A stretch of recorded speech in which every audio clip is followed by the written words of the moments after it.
Welcome to Real Talk, Real Estate Discussions with Andrew Kirsh. In each episode, Andrew interviews industry leaders.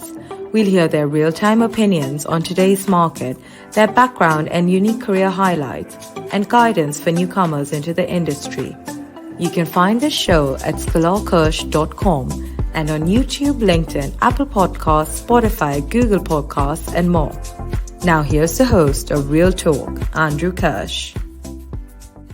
Episode 48 of Real Talk. This week, I have podcast legend Chris Powers of the Fort podcast, founder of Fort Capital, on. I was on his podcast a few months ago. He was generous enough to come on to mine. It was an honor to have him on, and we have a wide-ranging conversation on the state of the industrial market, specifically in DFW, where he focuses his acquisitions, Class B industrial. We talk about his rise to podcast fame and how he's grown his company to the state that it's in today. I hope you enjoy my conversation with Chris Powers. Hello, welcome to another edition of Real Talk. I'm here with my good friend Chris Powers of Fort Capital. Chris, how you doing? Man, I'm doing great. How are you doing? I'm excited to be here with you today. I'm excited for you to come on. And I know we were talking in the virtual green room that to have you come on to my podcast, I feel like I just invited LeBron James or Michael Jordan to play basketball with my 7-year-old son. I'm giddy with excitement that I have a true celebrity on the podcast. My man. Well, I'm not LeBron James, but I'm going to give you as much as I'm going to work as hard as I can today to be like LeBron James. Oh, well, I'll let you know if you are as good as LeBron at the end of this podcast, but I'm just curious with your podcast prowess, how many times a week or maybe even many times a day does someone come up and say, Chris, I saw or listened to one of your podcasts? If I'm giving you the honest answer, it's a lot more today than it used to be. I bet you at least every day. I mean, maybe not like in person if I don't see anybody, but usually texts or but if I see people, it's pretty often. Where it started getting a little bit weird is when we'd go on vacation to places like we're not from, Colorado, Florida. We were down in Mexico last week and some people came up to me at the pool. My wife thinks it's funny. It's all I can say is the power of podcasts is so big and you never know where it's actually reaching. I'm constantly blown away by who has listened to it. And it's one of the best things I've ever done. I love doing it, but it's an incredibly powerful tool. And so it's been a lot of fun, but more lately. Well, I can honestly say that I feel like you are the leader in at least our industry in real estate, and so if I've copied anything with respect to my podcast, it's attributed to the Fort. So, what do they say that imitation is the highest form of flattery? I love it. And you can copy all you want because that's all I've done is just copy other people and what they've done. Nothing's too original. That's great. Well, let's get into it. I know you were generous of having me on your podcast a couple months ago, albeit on some sobering circumstances with our good friend Artem and his passing, and that podcast with me and Zach Straight from Way Capital hopefully was impactful to your listeners and to your audience. We're going through challenging times, and now it's close to 2 years now of really what I call a choppy transactional market. Yep. What have the last couple years been for you and Fort Capital? Yeah. First off, that was an incredible episode. I'm not here to plug my podcast, but if anybody hasn't listened to it, they really should. The feedback was incredible. We talked about a lot of important things and for a really important reason. And so that was a great episode just on kind of what happens if you get in trouble in this business. What's been going on the last 2 years? I was literally just on a phone call before I talked to you, and I was telling somebody he's in oil and gas. I said, I don't think you guys realize it, but we're almost at the 2-year anniversary of kind of a different change in the market. And to be honest with you, we're 2 years in, and like I guess I would say, in our view of the world, so we'd buy shallow bay light industrial kind of class B product throughout Texas and the Sunbelt. So I'm kind of going to speak today on that. I'm not in, like, there's other parts of real estate that are maybe doing better, and there's certainly ones that are doing worse. But I can tell you kind of my view of the world. Everything, and maybe categorically, not just our view of the world, it's all been slow for 2 years. Some slower than others. Our slice of the world's been interesting because the performance of our properties has really continued to chug along. I mean, we have several deals that are much better than we ever expected. Rents generally are up. They were up 18 to 22% across our whole portfolio in 23. Tours remain super active. I mean, the economy's doing pretty well. I mean, there's pockets where it's not. And so what you have in our world is nobody really needs to sell. Everybody's just been kind of standing idle, waiting to see what's going to happen. And if you are selling right now, it's definitely not a distressed situation. I mean, I don't think I've seen a distressed Class B industrial deal in years, but certainly not through this kind of cycle. And so it's just been very slow. I mean, to put it in perspective, 19 through 20, mid 22, we were averaging 12 deals a year. The last deal we closed was 8 months ago, and we have nothing under contract right now. We've made 97 offers this year. I When you checked. say this year, 97 offers in 3 months? Yeah, we're Wow. firing 4 or 5. Our game right now is offer on everything. Just get LOIs in people's inbox. They're serious offers. These are deals we're underwriting. And at least be top of mind if the gap's starting to close. But we're just going to continue shooting shots. We haven't gotten any accepted. We haven't stretched at all. And it's been really slow around here. Now we have a lot working, and I feel like we're getting kind of closer to that moment where things are going to start happening. The sentiment in the market seems to be shifting a little bit. I don't know if you're feeling that, Andrew. It sounds like, Goldman and Blackstone came out last week and they said it's time. I'm not saying that means it's time, but that's the first time in 2 years you've seen a really brand name say it's time. Now, off the backs of that, there were some other firms that said it's not time, but they're not Blackstone or Goldman. Those tend to be kind of blue chip names that people follow. So I feel like the sentiment is starting to build. I mean, after 2 years, people have money to put out. Things are been slow. The animal spirits are building, but look, interest rates are high. Like, you can get as excited as you want. And if interest rates stay where they're at, the math kind of has to work, or you go into this negative leverage world where I feel like in some other asset classes, especially like single tenant deals, small single tenant deals, you're starting to see some kind of 5.5 cap deals get done, some lower cap rate deals. You're also seeing debt is starting to creep down a little bit more.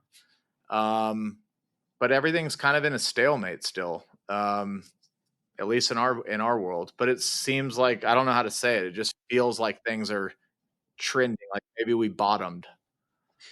I would say that. I would say in the last 30 days, we have seen a noticeable uptick in LOIs that our clients have presented us, transactions for us to work on.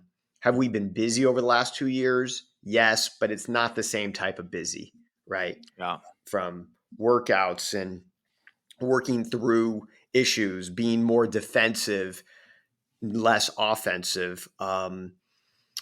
Curious, the Fed, as we're recording this, and the day after the Fed met and said they're keeping rates the same, but alluded to possibly 3 decreases in rates over the remainder of 24. And I was with actually some YPOers yesterday in the Southern California region, and they said that's great and all, and maybe not related to industrial, but from their view, they just don't think that's going to be sufficient to work out what is necessary in order to save a lot of people. That it's nice, but we're still going to be at a world of hurt come the end of this year. What's your perspective on sort of what the Fed has broadcasted or intimated that they're going to do? Oh man. In some regards, okay, look, a lot of people would say, well, just listen to the Fed. They've done what they said they're going to do, and it's like, yes, after they went to zero interest rates and told us they weren't raising and that inflation was transitory, then they started saying, so they were like, we're going to keep them low, don't worry. But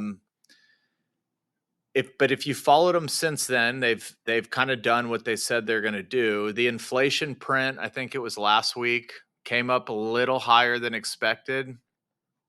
You know, there's this philosophy, if you track back through history, that usually when inflation hits, it's a spike, then it drops. There's one more massive spike, and then it drops, and then it kind of holds steady. And people would say, well, what causes the second spike? And I'm not a history buff. I haven't spent a ton of time on this, but it's along the lines of if you've been priced into long-term contracts and you haven't had a chance to reset your pricing yet, there's a lot of contracts that still haven't had pricing reset. And so they've been locked into, so what's going to happen is contracts will expire throughout the year. And there's still like this next lift on all these contracts that haven't been able to kind of keep up with inflation. Contracts all across the business world. And so what you usually see is this final leg of people repricing into today's market so they can get their margin back if they you know, their expenses have continued to rise. And so you'll see this second wave of inflation. Now, I don't know if that'll happen again. History sometimes rhymes. It doesn't always necessarily repeat itself. But if that's a thought. And I don't know about you, but I just like left spring break, and I will tell you nothing feels cheaper. In fact, everything felt a lot more expensive. But behind that is this. And look, I'm going to steal this from Barry Sternlicht, who was on my podcast a few weeks ago. And he was like, look, government jobs aren't impacted by interest rates. Healthcare jobs aren't impacted by interest rates. Education jobs aren't impacted by interest rates. Like the whole economy isn't really impacted. And he goes, usually the industry that you're looking to kind of topple over is the construction industry. And in most situations, high interest rates would do that. But what's happening right now is all the big construction companies that were 70% private, 30% public on their jobs, it's now just flipped. It's 30-70 because let's not forget the government had a $6 trillion infrastructure bill. So the interest rates, you're like pushing on a string almost. You go talk to the contractors around DFW, they're busier than ever. And oh, by the way, guess who's paying their bills? The government. Who pays the most? The government. So you have all this labor that usually would be laid off that's not only getting laid off, but they're getting like paid better to go work for the government. So what's that going to do on private pricing when you want them to go back into the private world? It just puts this weird pressure. And so, look, I'm kind of copying what somebody else said, but it really made a lot of sense.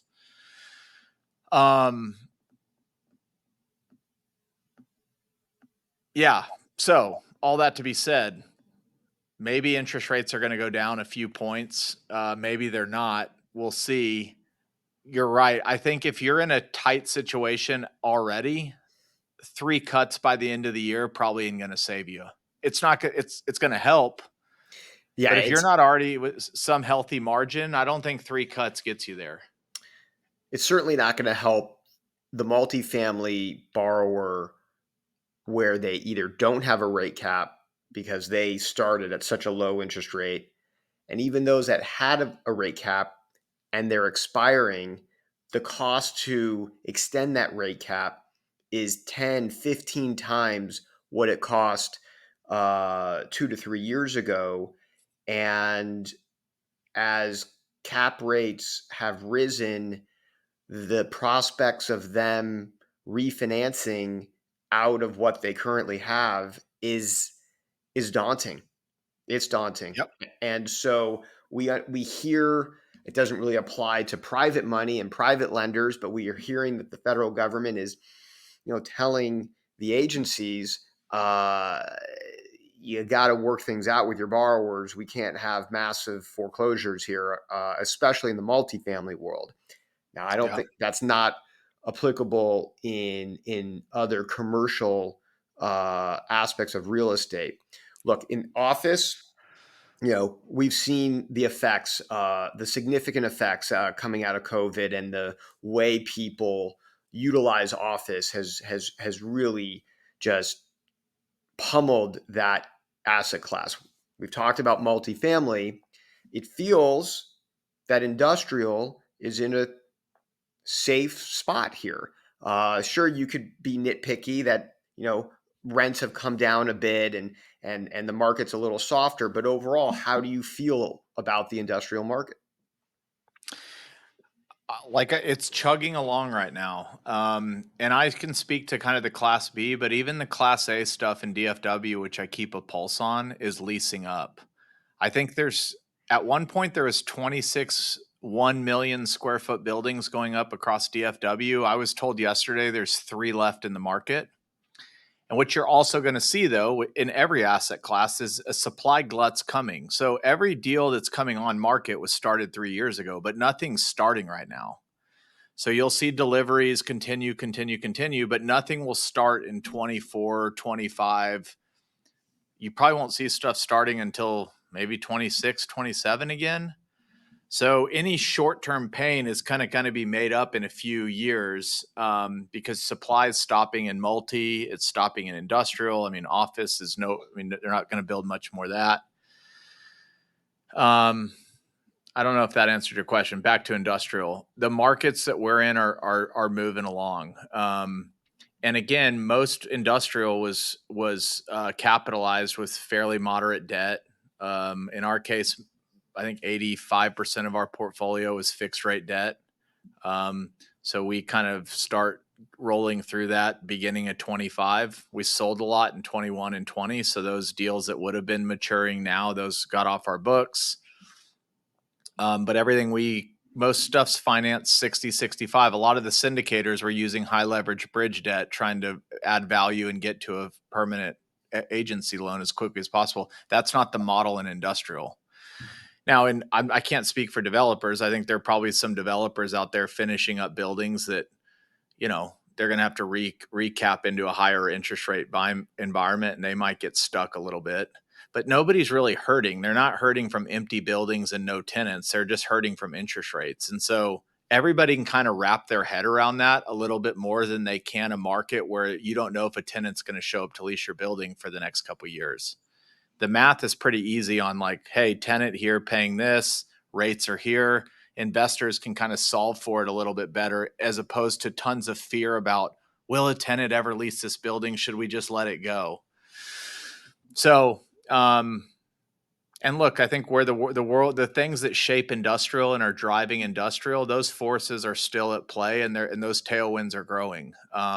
Everybody wants to hear about Amazon. They're kind of back to gaining steam again.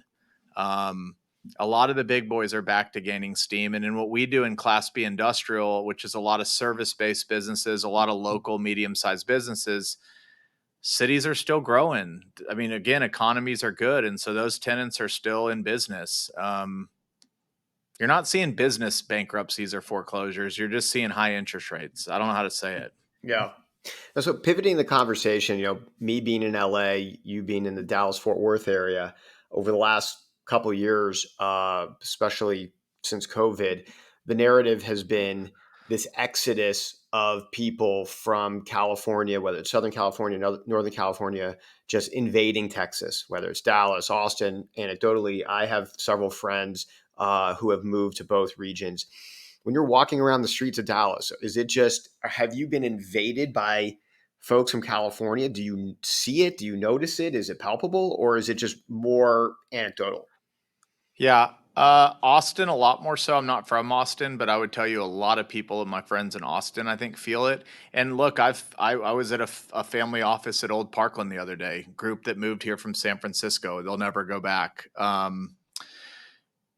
There is a lot of California money, and I will tell you, like, it's really impacted the housing prices. Like, you see it because Californians look at what they can get in Texas. I know we have higher property taxes, but yeah, you have felt it in Dallas. Not everybody's from California, but more people than you would think. So they're here, but like, it's not as everything's going to feel bigger in the news. It's not probably what you think about, but it's definitely more. And what I would tell you is, like, they love it. I think they're always kind of surprised. They're like, it's just, again, it's two different cultures. It's two different ways of living, but I'm always like, well, what do you think about it? They're like, people say hi and stuff, like when you're walking down the street, and like, it's not weird. And I'm like, yeah, it's not. I don't know a different life. I've been here my whole life, but Yeah. they seem to be adjusting well. I don't know if they like it or not. There was this spoof, I think during COVID or just coming out of COVID, where a California family just moved to Texas, and there was a husband and wife who came up, rang the doorbell, and the Californians who were in the house were like, "Oh my God, someone's coming! Call the police! Who's coming over?" And then they opened up the door, and it was just a It was like the neighbor bringing like cookies and like, yeah. welcome to the neighborhood. Yeah. But No, so it's all the obviously, Californians I've met are awesome. That's all I'm going to say. They've all been great. So, and I think they are moving here. They definitely yeah. are. Well, that's good to know. It's something we consider in my household. Uh, but what now there's a narrative, because so many of my clients, although they're California based, they are transacting and have been transacting for the last several years in the Sunbelt, from Phoenix, Vegas, throughout Texas, Florida, Nashville, Atlanta, Carolinas.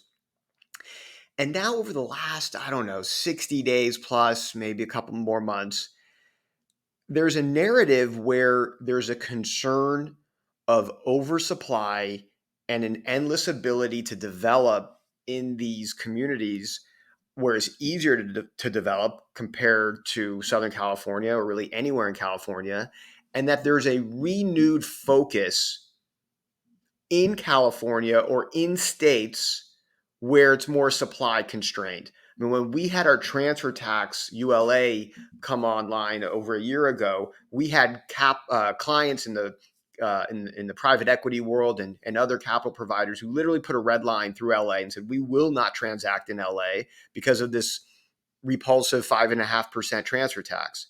But now there is this talk about, gosh, I'm really getting hurt in some of these other states. Maybe I should look back to California. And I know your focus is Texas and the Sun Belt, but are you concerned about oversupply in some of these markets? In my asset class, and again, I'm not talking my book, the stuff we buy, they're not building in any of the markets because it's 80s, 90s vintage. It's in the loop. It's got different dynamics. Now, I was in Nashville yesterday. Nashville is delivering over the next like 18 months, like 20% of their apartment stock. I mean, it's the largest in the country. Apparently, there's like new deals in Nashville that are offering 4 or 5 months free rent. Now, Nashville is booming. I mean, it was an awesome time. I loved it. I got to tour the city. It was great, but there's so much coming online that it was interesting. Austin following the same dynamics. Austin's housing market and residential market, it's probably a short-term thing. They'll fill out eventually, but they were built as if the growth was just never going to stop, and that definitely changed. And so, yeah, I don't think your narrative is off. I think now people are going, all right, it's tough to develop in some of these constricted markets and some of the, it's just harder to develop in Southern California than it is, but it's worth the brain damage and the value because we're not having to worry about everybody else coming out of the ground. But no, I think there's certainly, especially in the multifamily space, reason to be concerned in some of these Sunbelt markets. Yeah, for sure. Well, let's dive into Fort Capital here for a bit, and just going on your website, $2 billion plus in total transactions, over 24 million of square feet transacted, 400 million of equity raised. You have 1,000 investors. I mean, that's quite an accomplishment. And how talk about that? One thing that we don't hear, or maybe on your podcast, but I think that my podcast listeners would like to know, how did you start Fort Capital and grow it to the size that it is today? And we probably need about 5 hours to answer that question, but no, I kind of pinch myself when I hear the numbers like that. It's kind of crazy because I started buying rental houses my freshman year of college. So for me, it just started with one rental property and a big dream and a lot of ambition. I don't lack ambition. I started buying rental houses my freshman year of college. This was 04. And the short story is it's all I've ever done is keep building time after time. I think what I would tell you is there's two stories to Fort Capital. There was Fort Capital before my partner Jason and I existed, which was me. I grew it. I was doing lots of deals, did it through college, after college, started developing stuff. And I was just a deal junkie, had learned to raise money. But really in like 2015, we probably had a team of 12 or 15 people at that point. We were doing all types of development, student housing, multifamily, single family, land development. We bought some multifamily, some retail. We really woke up one day and we just said, we are really busy and we're making money, but it felt like you were kind of just treading water. Like you were working so hard. And really all I'm getting to is we had a lack of focus. We were so ambitious, like we knew we would work, but we weren't really gaining the ground we wanted to. And through some wisdom, through a few things, talking to potential recruits, we started realizing like great people wanted to work for a company where they kind of knew what they were working on. For a long time, I was like, you get to work on everything. Every day is a surprise. That kind of sounds fun, but it's not fun for like people that want to build a career. And the second was equity. We would go pitch them a townhome deal and needed $5 million for it.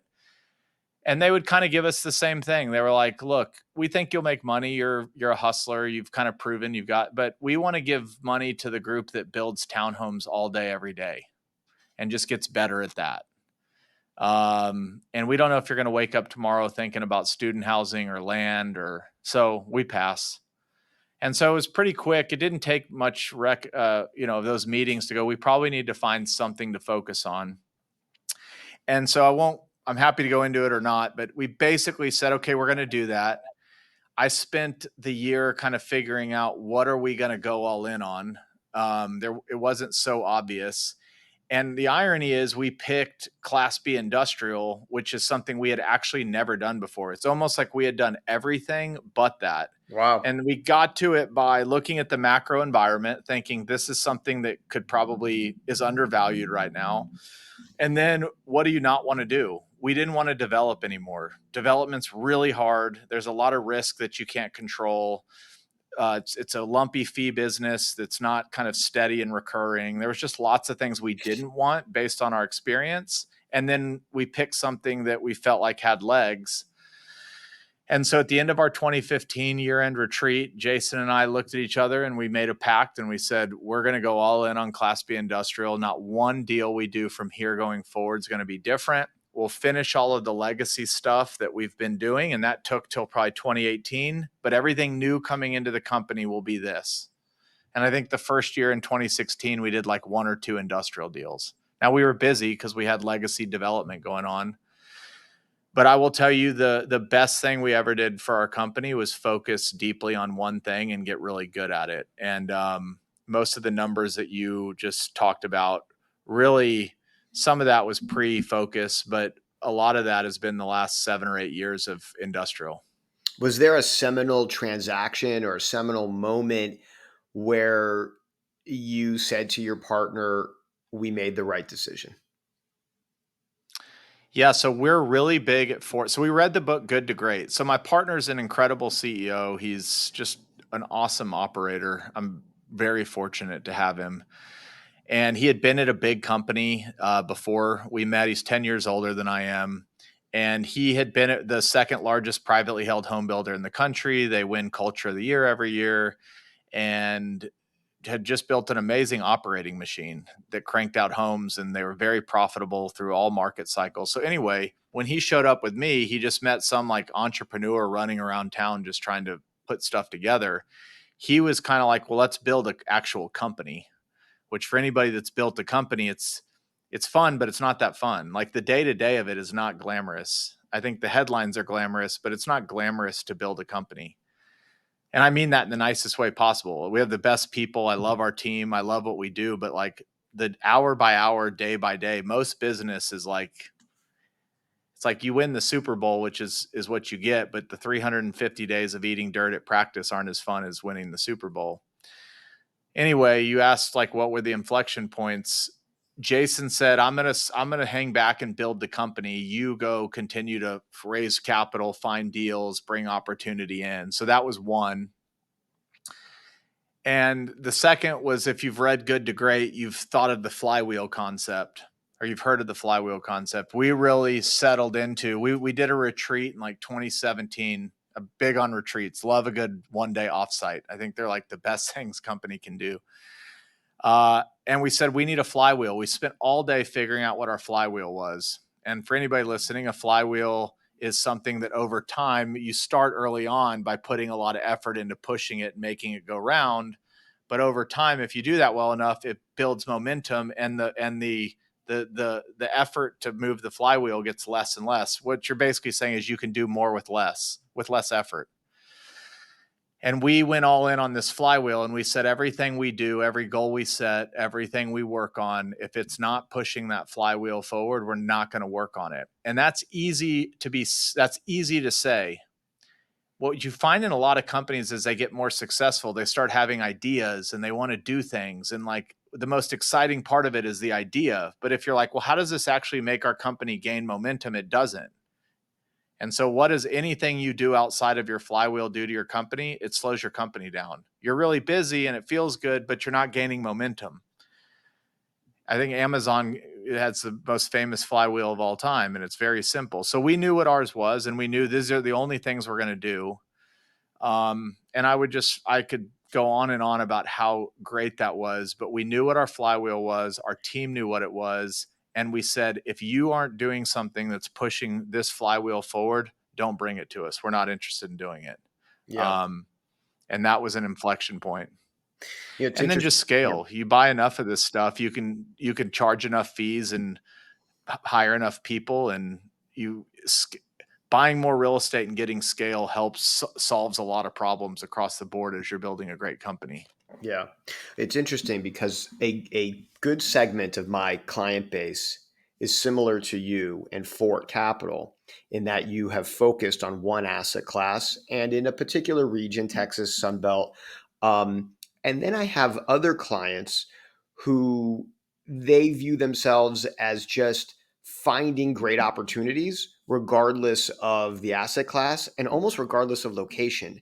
And I'm amazed at how they're able to attract capital, because they can't say that they're an expert in that particular asset class or region because they're spread out, but yet they've been successful. So it shows that you can be successful in multiple ways, but I would assume selecting the asset class, selecting a region, you can become a master at that, at that asset class and locations, and therefore can honestly say to capital that you are the best or one of the best in owning, operating, and in your case, Class B industrial. And for us, like And you're absolutely right. I mean, so what I'm also not saying we can only buy Class B industrial forever. Now you look at our company 8 years later. We have scale, we've built a platform, we've built a process that we trust and we know works. Whether you're buying self-storage or multi, like it changes a little bit, but 90% of it we've mastered, which is the process. How do you buy stuff, ingest it, operate it, report to investors, raise capital, market yourself? I mean, it's kind of, you just go around. How do you hire people? How do you find people? How do you build teams? We've kind of done all that. And so now we could say, yeah, we're going to start buying multi too without disturbing the system. It's now just another part of the system. But if we had started the journey like we did early on, it's like, well, we're going to just do all these things. We would have never really figured out what's it like to master something. Once you know what it's like to really master something, and I'm not saying that we've mastered Class B industrial, that we've gotten really damn good at it, and we I know would what it's say the like. track record shows that you're really good. And I would just say we know what it's like to be really damn good at something. And so anybody's view of excellence is only relative to the excellence they've been a part of. So like I can't imagine what Elon Musk thinks excellence looks like. Like my level of excellence might be here. Elon's is so I can't even imagine what he believes is excellent work because I've never experienced it yet.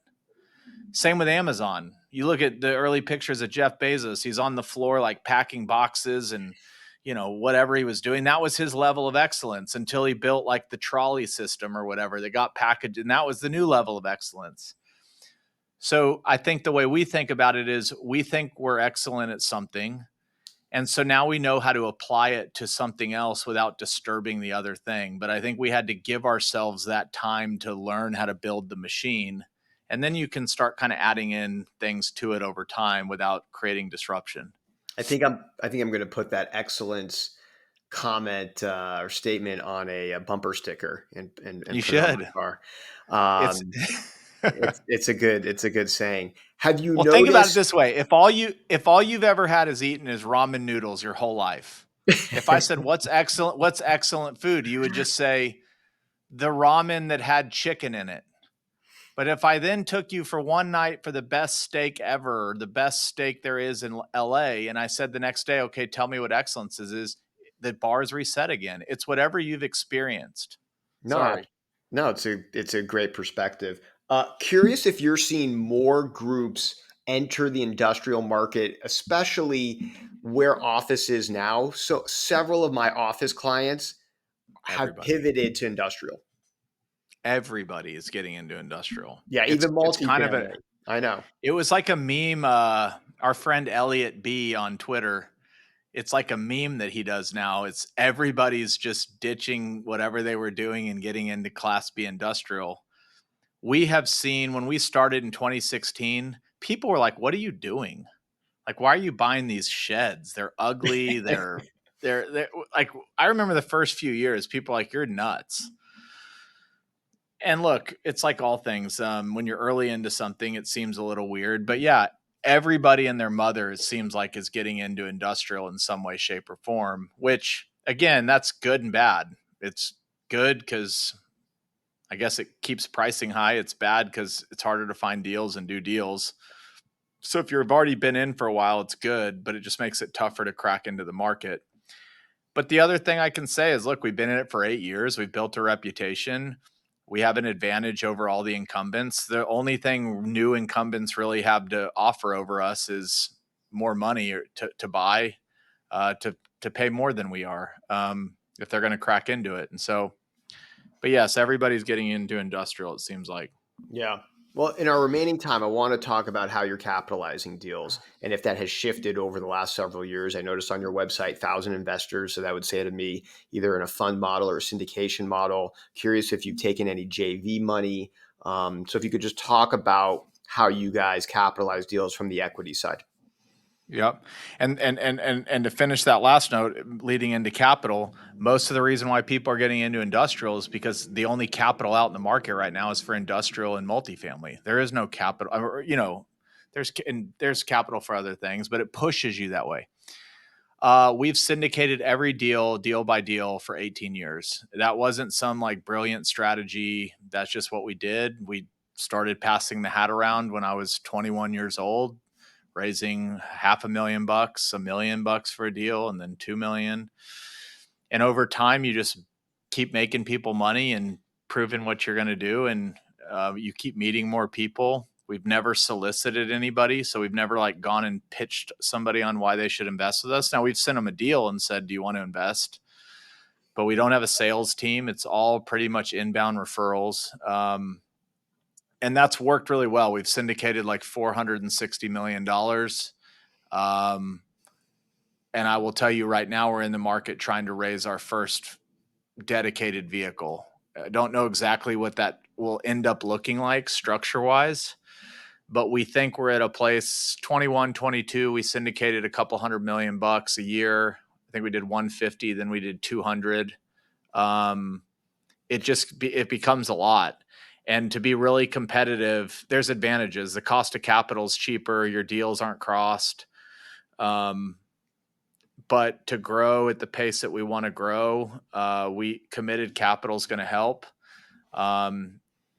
Again, cost of capital will get a little more expensive. We're still trying to keep it all uncrossed. We're working on that, but we've been out in the market for 12 months talking to groups about what that would look like.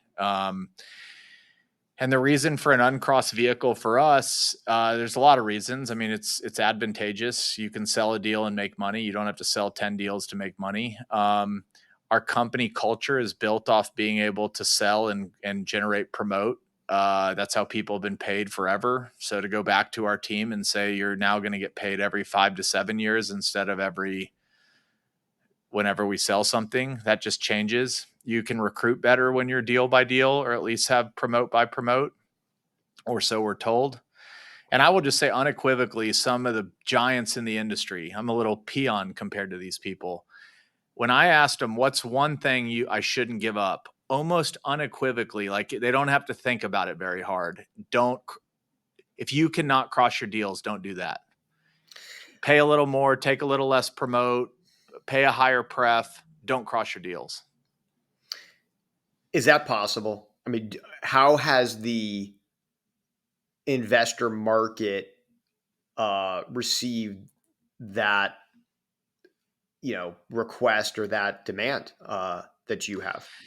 It's a really good question. It is possible. There's structures to do it. You can do like a GP fund style, but in a GP fund, you still have to raise the LP equity every time you want to do a deal. So there's Sure. that. So you don't truly have fully committed. But if you raise enough of a GP fund, you can still you can get a line of credit and still like execute the deal and then backfill it after you close. So that's one way to do it. There are hybrid models where you can raise a big fund and just say, look, we're just going to put that fund into 15 different deals, and it's like syndicating without having to syndicate. You're getting it up front and you're just telling people we'll never put more than X amount in each deal, but we're going to layer it in deal by deal. You can do it that way. You can create kind of synthetic promotes even in a closed-in structure that can pay off. Your team can get paid even if like me and Jason don't get paid. That's not as fun. I don't like that one as much, but it's a way to keep my team paid, which is what I care about. I want my team always incentivized. If they're incentivized to do well, things will typically work out.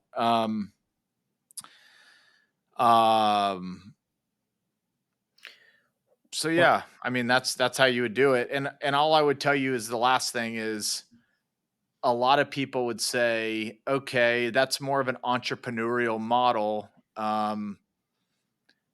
Or you become what they call a fund business, where you just raise a fund, then raise a bigger fund and another fund, and you're on fund 15, and you're what's called an institutional fund business.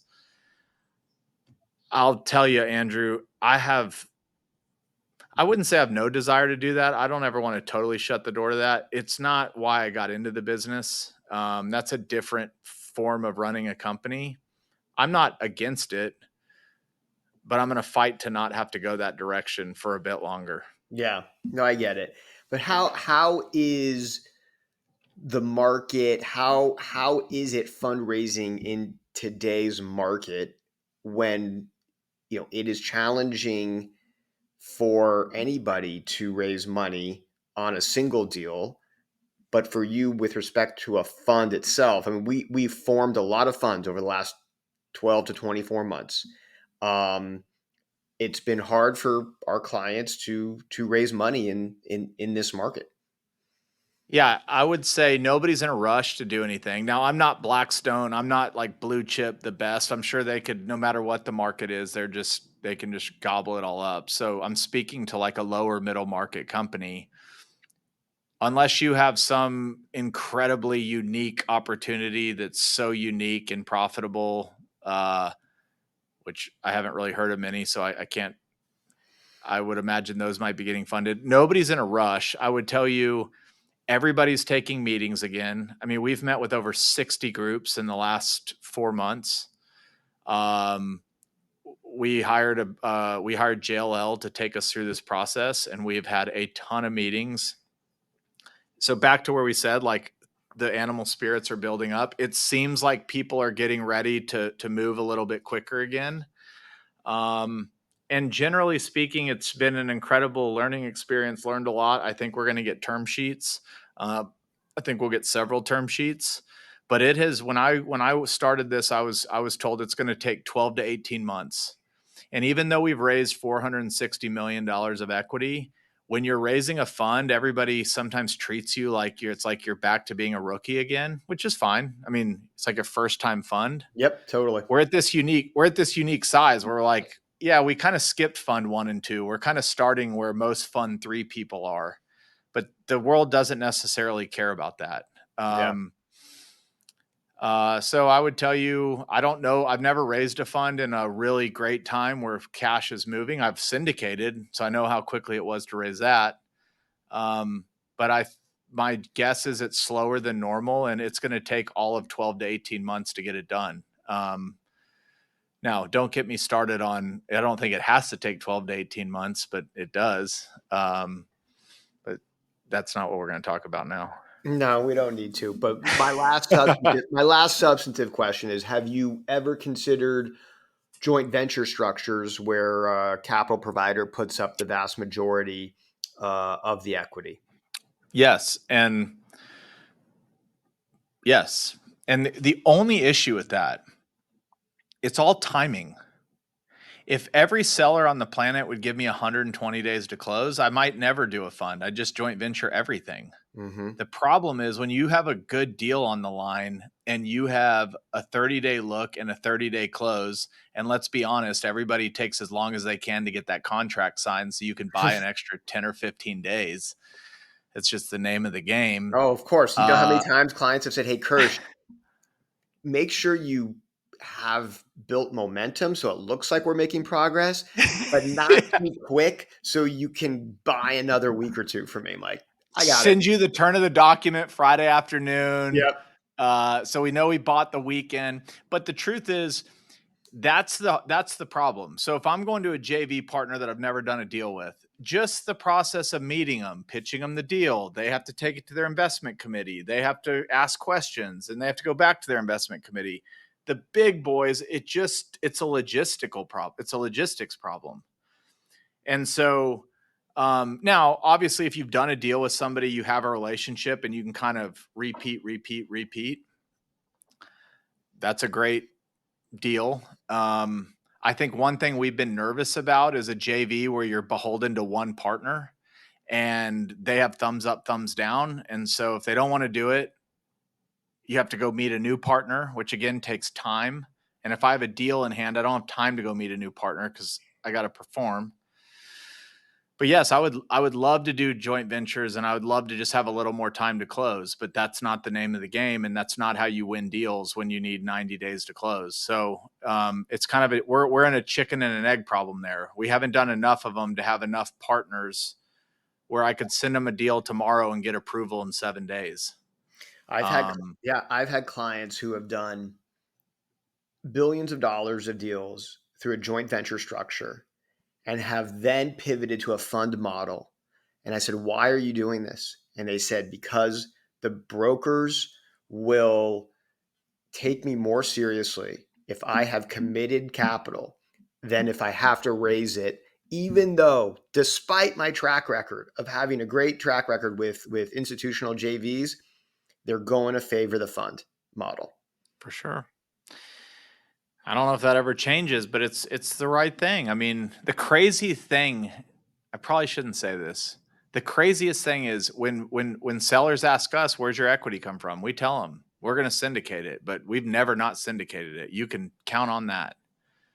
It's kind of, the irony is it's not that we would never sell to a syndicator, but we always ask, where's your capital coming from? Like we scrutinize the syndicator more, because, or even the JV partner. Because if you don't truly have it, you have to ask the question, are you sure you're going to get it? Because I don't want to waste 30 days, because time kills deals. And if I got to go to buyer two again and say you got the deal, especially in a market like right now, they're like, yeah, and the price just went down a little bit. They smell blood.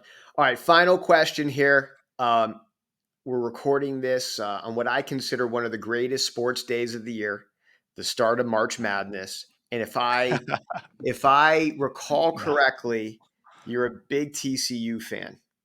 Yeah. Okay. So there's a commonality between you and me right here. You went to TCU. TCU's a 9 seed. Northwestern, which is where I went, also a 9 seed. Let's have a wager. Whoever's 9 seed goes further, the other buys them dinner. Okay. Deal. All right. You got now. I have a reason to. Now I'm more invested. I didn't do a bracket this year, but now I've got this to look forward to. All right. So it's TCU versus Northwestern. We're not playing each other, but whoever goes further in the tournament, they get dinner. Deal. Meaning the loser has to buy the other dinner. All right. I'm good for that. Perfect. Well, Chris, I really appreciate you coming on to the show, being so candid and open. You're always that way in our conversations, with your podcast, and I'm glad my audience, which is a fraction of the Fort's audience, got to hear about your history and your perspective on industrial real estate. So, Chris, thank you for coming on, and hopefully you'll be buying me dinner because it meant Northwestern went further than TCU. My pleasure, man. This was awesome. You do a great show, and it's always good to be with you, man. I've really enjoyed our time together. All right, Chris, be well. Thank you. You've been listening to Real Talk, Real Estate Discussions with Andrew Kirsh. You can catch prior episodes at scholarkirsh.com and on YouTube, LinkedIn, Apple Podcasts, Spotify, Google Podcasts, and more. Thank you for your positive reviews, comments, and for sharing the show with others.